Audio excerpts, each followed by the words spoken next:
The leash trembled in her hand, not from the wind, but from her grip, clenched tight with a mixture of fear and instinct she couldn't quite name. The sky hung low and gray above her, clouds like bruises swelling at the horizon, threatening rain that would never fall. The forest behind her was unnaturally silent. No birdsong, no rustle of wildlife, just the wind carving its moaning path through skeletal trees. Valor, her service dog, a broad-shouldered Belgian Malinois with eyes like storm clouds, stood rigid at her side, hackles up, body angled toward the darkened mouth of the tunnel just ahead. It wasn't on any map, not even on the local records she obsessively checked after the fact, just earth and stone and shadow, like a secret the world had tried to forget. The leash went taut as Valor advanced again, pulling her toward that looming blackness, his muscles coiled with silent urgency. She tried to speak, "No, wait." But the words died on her lips, swallowed by the pressure in her chest, the way her heart pounded with a rhythm too loud to ignore. And then that voice echoed in her mind, not real, but remembered. Trust him. He always knows.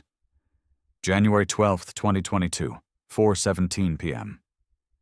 The screen flickers. The shot cuts to a close-up of her eyes, wide, glassy, locked on the entrance like it might reach out and devour her whole. Her breath quickens. Valor growls, deep and low, vibrating through the soles of her boots. She crouches beside him, hand on his flank, and suddenly the air feels thicker, heavier, like stepping into water that's too deep. She feels it. No, she knows it. Something is in there. Not just the cold, not just the silence. Something living, or something once living. Thunder rumbles in the distance, but she doesn't flinch. The camera pans slowly toward the tunnel's mouth, a gaping wound in the landscape, half covered by creeping vines and rusted scaffolding. And just before the darkness swallows the frame, a flicker. Movement, barely visible. Was it a person? An animal? A trick of the light? The narration cuts in again, whispered this time, heavy with truth. Nobody believed her. Not the sheriff. Not her neighbors. Not even the trauma counselor who assured her the hallucinations would fade. But this wasn't her mind playing tricks. The screen distorts slightly, as if glitching, echoing the disorientation building within her. A sound rises, a distant, inhuman whimper, and Valor barks sharply, shattering the silence. She takes one slow, deliberate step forward, the leash now slack, her hand unclenching as if surrendering to fate. Everything changed when he led her there, the voice continues, now firm, resolute, because in that tunnel, buried beneath dirt and time, waited the truth no one wanted to find. The frame cuts suddenly to black, and in the silence that follows, the only thing heard is the soft clicking of Valor's claws on concrete as he disappears into the dark, pulling her behind. Him, and the screen fades again, slower this time, like a breath being held far too long. Emily's world, on the surface, was painfully ordinary. An unremarkable quiet town with streets that seemed to sigh under the weight of routine, where front porches sagged with age, and neighbors waved politely but never too long, as if afraid that lingering might invite stories they weren't prepared to hear. Inside her small, clutter but clean home, light flickered between half-drawn blinds, thin blades of brightness cutting across the dim room like memories she wished she could forget, yet could never fully silence, each flicker a reminder of how peace slipped in and out of her grasp, like a ghost avoiding direct touch. She woke most mornings with the metallic taste of adrenaline still on her tongue, dreams filled with sand, blood, and the cries of men who never made it home. She would sit on the edge of her bed with trembling hands until she felt the soft, steadying weight of Valor's head pressing gently against her knee, grounding her in a way that no therapist, No medication, no forced breathing exercise ever could. Valor.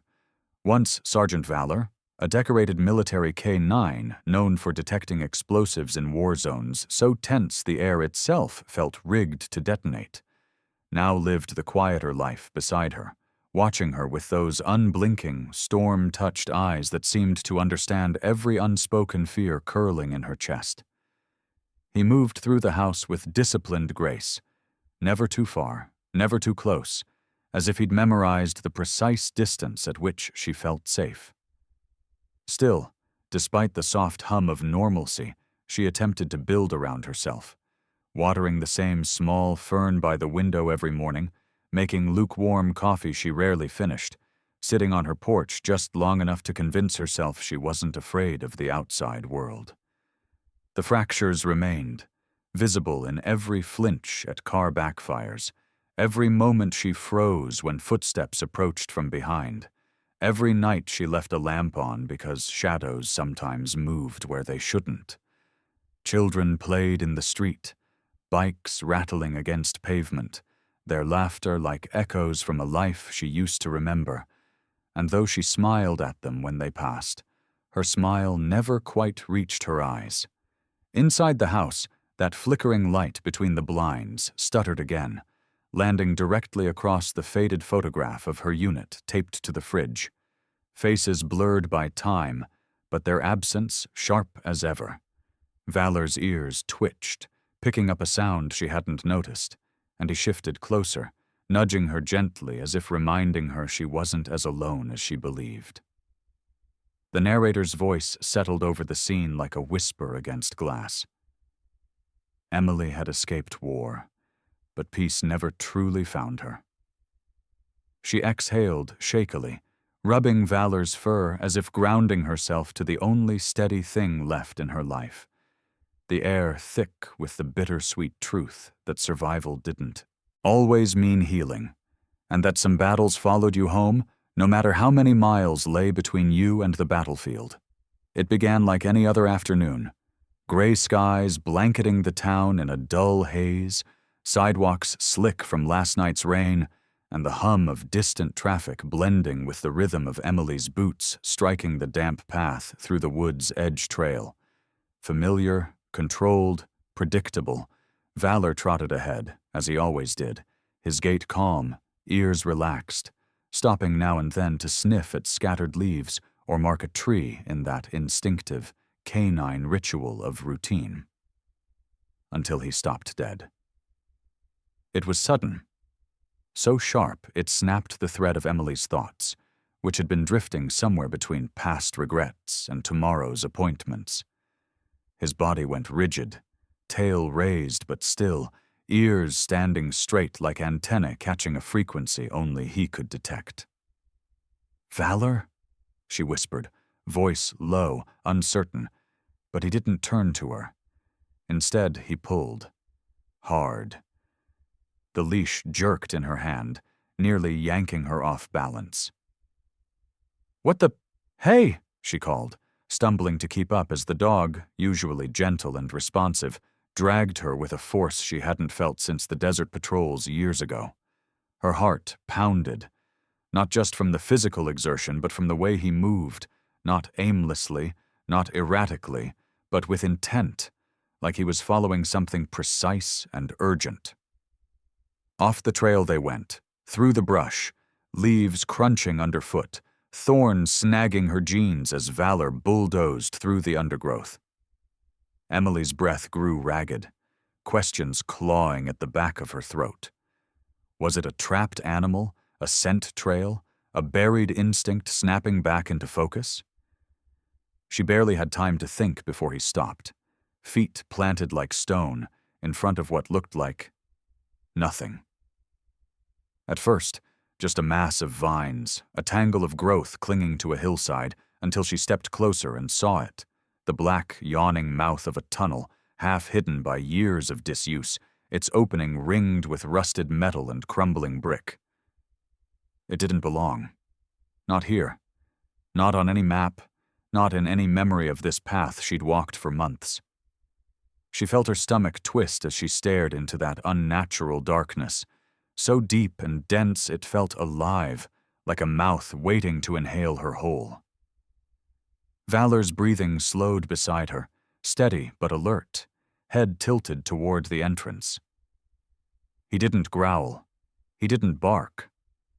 But his body vibrated with a tension she hadn't seen in years, since the war zones, since the IED alerts. The ambient hum of the world seemed to hush, as if nature itself held its breath. Her pulse thundered in her ears as the camera of her mind pulled in, zooming slowly toward that black void, her vision tunneling just like the earth before her. Something was in there. She didn't know what. But Valor had found it. And whether she was ready or not, he was about to take her into its depths. The screen cuts sharply to black. Suspense thick and clinging like the air before a storm. The sound of war was not the roar of guns, nor the scream of explosions. It was silence, sudden and absolute, the kind that rang in Emily's ears the moment her body hit the sand, and dust rained from the heavens like falling ash.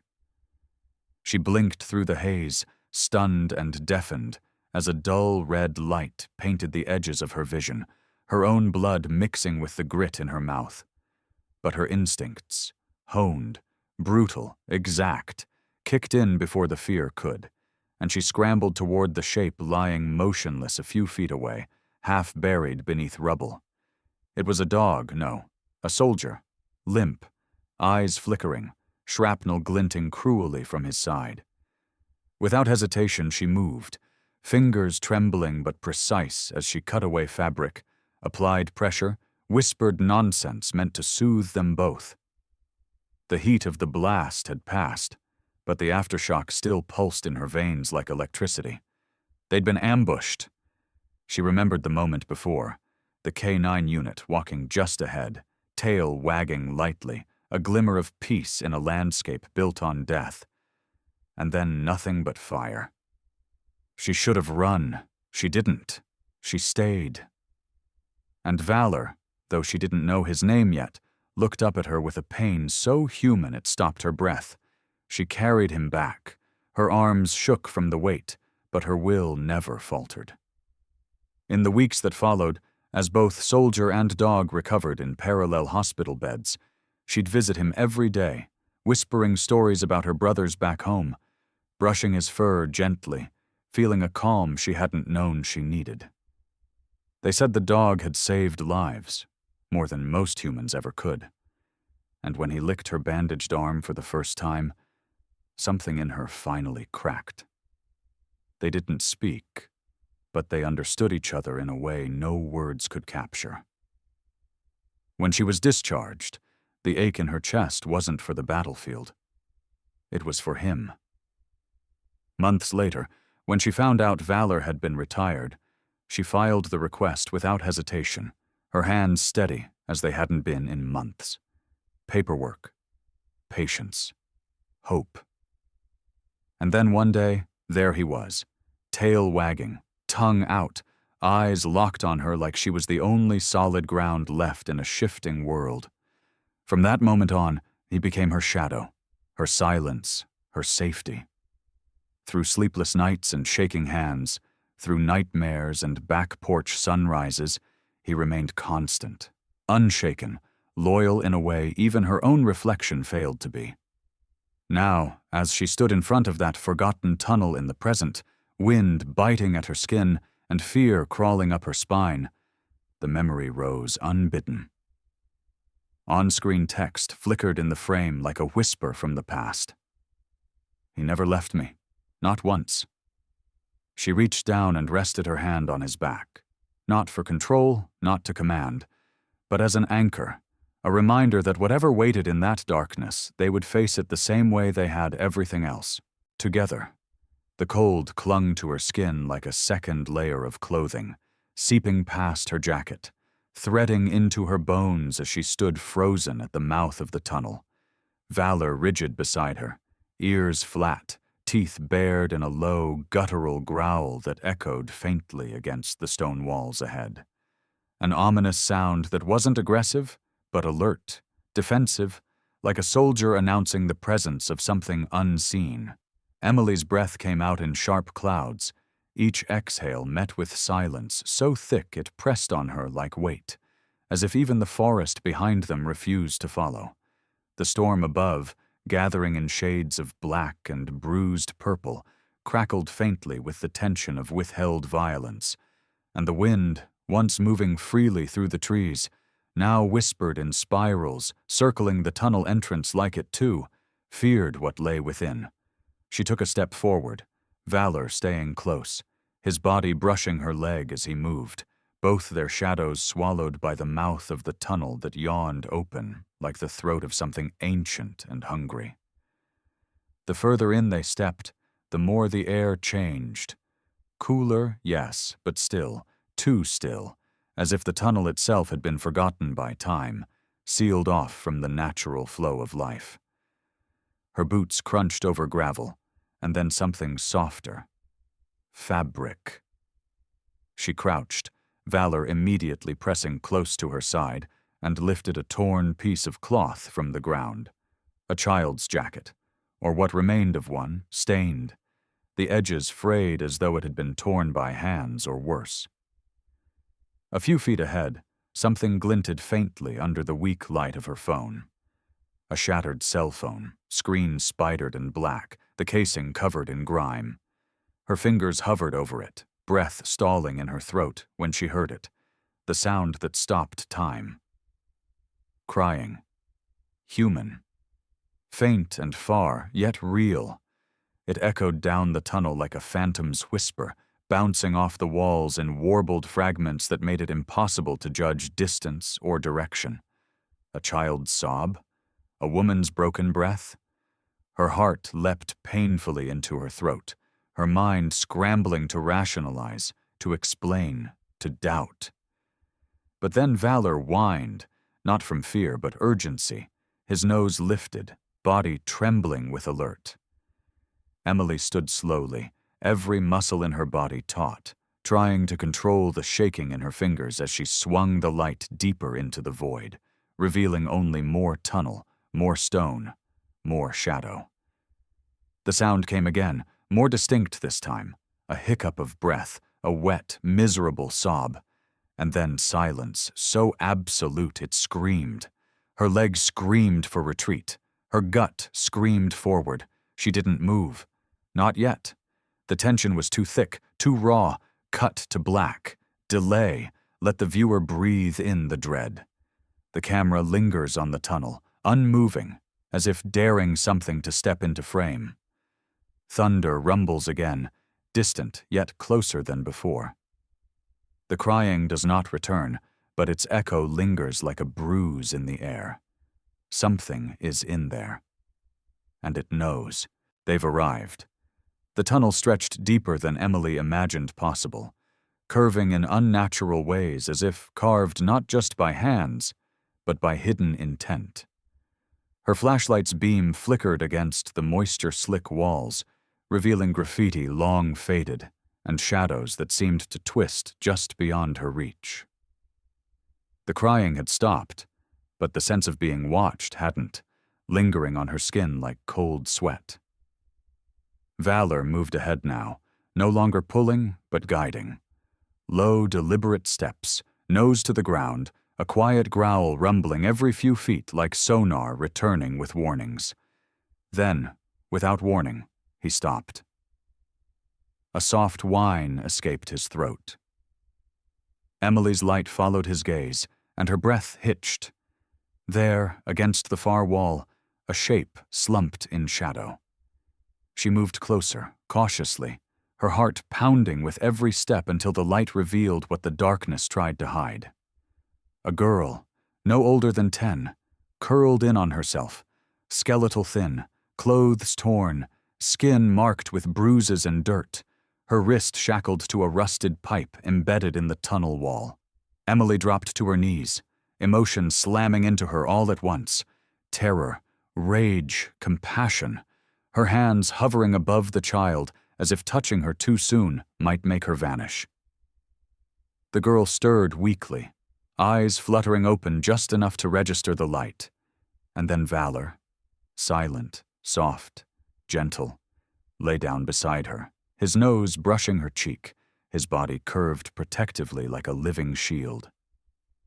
Emily reached for the lock, cursing under her breath, fumbling with shaking hands for anything, a tool, a rock, a miracle. The girl whimpered, flinching, until Valor gave a low, reassuring chuff, and she stilled, trusting the dog instinctively. Emily pressed her ear to the girl's chest, relief flooding her when she heard the slow but steady beat of life, fragile yet resilient.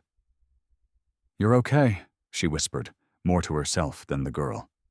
"You're going to be okay." Her eyes darted around the tunnel, no signs of whoever had done this, only the aftermath of horror, cold and silent. And then the narration cut in, sharp and simple, carrying the weight of truth like a punch to the chest. He found her. He knew, all along.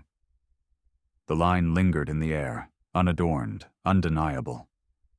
Emily looked at Valor, her partner, her guardian, her miracle, and understood that this moment, this rescue, was never coincidence. He had brought her here. He had heard the unheard. He had done what no one else could. And as she cradled the girl's head, Valor curled around them both, eyes fixed on the darkness as if daring it to try again. The phone screen glowed dimly in Emily's trembling hand as she pressed it to her ear, pacing in tight circles near the girl's frail body, Valor lying protectively across her legs. Her thumb jabbed the emergency call icon, a flicker of hope sparking in her chest. But nothing. No signal, just the spinning wheel of dead reception mocking her urgency.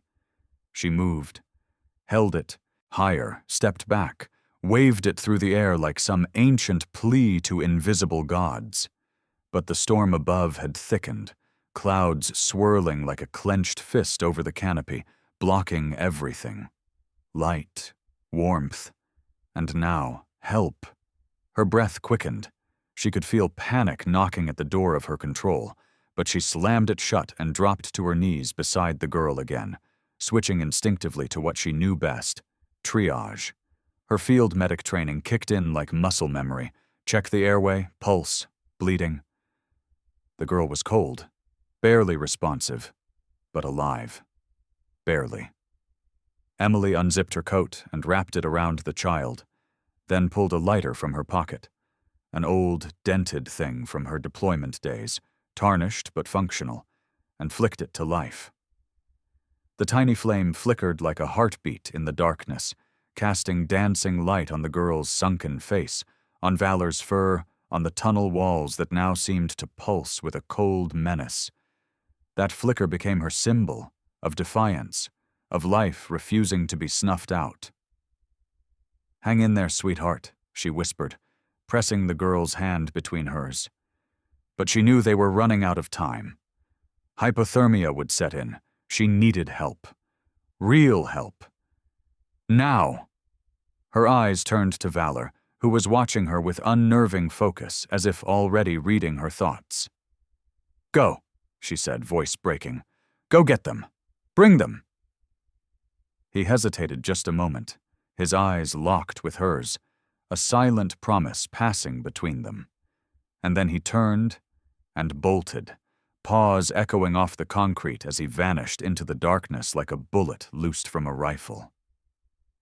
Emily turned back to the girl, her fingers now working to elevate her legs, using a torn piece of canvas for insulation, whispering steady streams of reassurance not just for the child, but for herself. Above, thunder cracked, closer now, and water began to drip from the ceiling, cold, insistent, invasive. The tunnel groaned like a beast awakening, but she didn't move. She stayed with the girl, flame cupped between her hands, shielding that fragile light from the weight of the dark, willing her to hold on just a little longer. Morning broke not with sunlight, but with a pale silver haze hanging over the town, like the aftermath of a storm that had exhausted even the sky itself. The tunnel's mouth, now swarming with first responders, crime scene tape fluttering in the wind, seemed smaller in the daylight, almost like a relic of some shared fever dream. Until they pulled the girl out. Fragile but breathing, her tiny hand clutched around Emily's jacket like it was the only tether to life she trusted. Emily stood off to the side, wrapped in a blanket she didn't remember being given. Her eyes locked not on the flashing red lights or the approaching cameras, but on Valor, mud-soaked and trembling slightly, his fur matted from the cold night's run back to town. He had found them, led the medics back through the foam, woods, through rain and branches and darkness. And now he stood quietly beside her, tail low, expression solemn, as if knowing the weight of what they had done. Cheers rippled through the gathering crowd, some clapping her on the back, others offering coffee and shaking hands, faces full of awe and gratitude. "You saved her," someone said. Emily nodded politely, but her eyes never left Valor, because the truth settled in her chest like a heartbeat. He had been the one. He had sensed her. He had pulled Emily into that forgotten place. He had waited by the girl, silent and steady, and when she needed help, he had gone into the dark again. The local news would call Emily a hero. There would be interviews, headlines, maybe even medals. But in her heart, she knew the story belonged to the dog curled now at her feet, finally resting, his body coiled in that familiar position of protection and peace. She reached down, fingers brushing his ears, and he let out a soft exhale, eyes fluttering closed, content. The camera would catch this moment, the stillness after chaos, the quiet exhale of survival, and slowly zoom in on the image. Emily sitting on the curb, Valor's head in her lap, her hand gently stroking his neck with the reverence reserved for saints. On-screen text fades in, white against the gray light. They gave each other life, twice. And as the screen begins to fade, the wind stirs through the trees again, but this time it doesn't howl. It whispers, like a secret finally told, like a burden finally shared. The town would move on. The headlines would fade. But in Emily's world, that tunnel would never disappear. And neither would the truth of what had happened inside it. The town stood still the next morning, as if holding its collective breath, the way a family does just before the final chapter of a story it had almost given up on. Flags hung a little lower out of respect. Schoolchildren scribbled handmade cards in crayon, and neighbors who had never spoken beyond a nod now exchanged hugs on porches they once hurried past. Local news vans lined the curb of Emily's street, cables and tripods weaving through the quiet like the veins of a story everyone wanted to touch, but didn't know how to hold. Footage of the rescue played on every station, grainy shots of emergency lights bouncing off wet concrete, the trembling girl wrapped in a silver blanket, and Emily, mud-streaked and silent, walking beside her like a ghost carrying someone else's miracle. But it was the image of Valor, his fur matted, eyes unwavering, head low in humble alertness, that captured hearts across the county. That afternoon, the town gathered in front of the courthouse, where folding chairs creaked beneath neighbors, students, veterans, and strangers drawn by the kind of courage that can't be faked. A small podium was set up, surrounded by flags fluttering gently in the wind, and beside it stood Emily, freshly showered, still stunned, one hand resting lightly on Valor's back. When the mayor approached, voice shaking with emotion, he didn't begin with a speech. He simply knelt and held out a small bronze medallion engraved with the town's crest, which he clipped gently to Valor's collar. "For extraordinary service," he said, eyes glistening.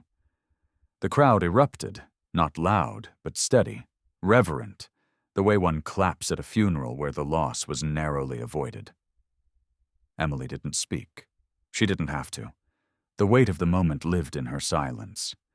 Valor sat, proud but calm, as though he didn't need the applause, only the girl's heartbeat, now growing stronger each hour, and the certainty that he had done what he was meant to do.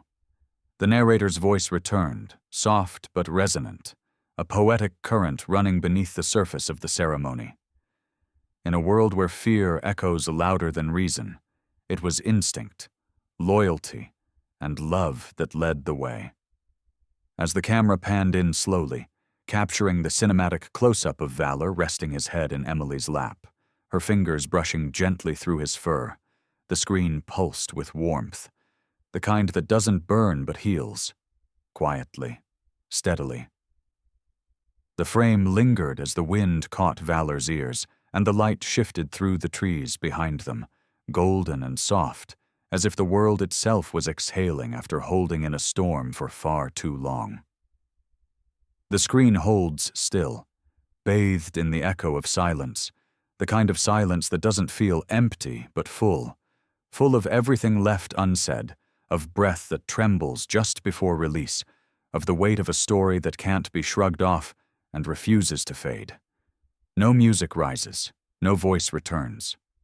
Not yet. It's the silence of truth, of something sacred just having occurred, and giving the audience the space to feel it. And then, softly, slowly, like a single thread weaving through the dark, a voice enters. Not loud, not theatrical, but quiet and clear, like someone standing beside you, speaking directly to the part of you that still believes in instinct, in connection, in things unseen. What if your dog saw something you couldn't? Would you follow? The words land not as a question demanding logic, but as a challenge whispered to the soul. It lingers there, suspended in breath, in heartbeats, in the stillness that now surrounds the screen. And just as the mind begins to answer, imagining paws twitching with urgency, a tug at the leash, a path into shadow, the screen begins to fade gently to black. Not with finality, but with reverence. It doesn't scream, it doesn't beg. It simply invites, just as the question did, to follow, to bear witness to the extraordinary hidden in fur and loyalty, in silence and strength. Somewhere out there, right now, a dog waits, ears pricked, eyes watching, heart listening for the one moment when you will see what they already know. Would you follow?